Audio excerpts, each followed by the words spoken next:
19 News starts now. Another night and unfortunately another story on the senseless gun violence leading our newscast. And today another shooting claiming the life of a 3-year-old boy. Thanks for joining us for the news at 11 o'clock. I'm Chris Fry. Michelle Nix has been on this story since the beginning. She's live tonight with more. And Michelle, this is another incident that leaves us wondering why this continues to happen.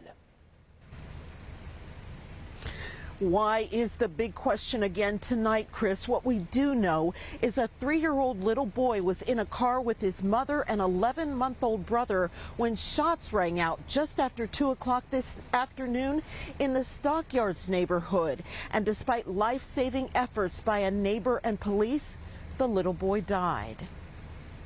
I don't have much. It was a drive-by. Ambulance is leaving with the child. Not looking good. A series of gunshots ring out shortly after 2 in the afternoon outside of a home on West 66th and Barberton on the city's west side. When the shooting stops, a 3-year-old boy is hit. His father also struck by gunfire. Deputy Chief Allie Pillow with Cleveland Police. The juvenile victim was inside of a vehicle with his mom and his 11-month-old brother. The adult male was standing outside of that vehicle at 3588, having a conversation when they heard gunshots ring out and they were struck.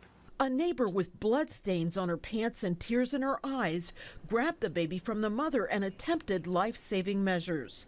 The woman asked not to be identified and her voice altered for her own safety.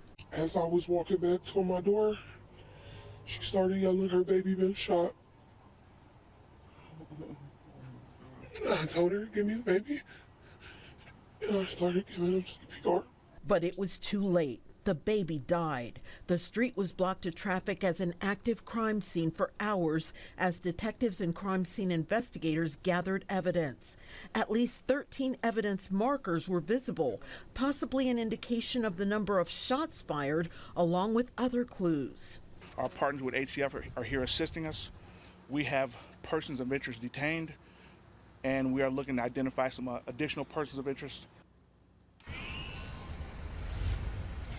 The adult male that was shot, believed to be the little boy's father, is expected to recover. The investigation ongoing. We are working to find out from Cleveland Police if official charges have been filed in this deadly shooting. Reporting live in Cleveland, Michelle Nix, 19 News.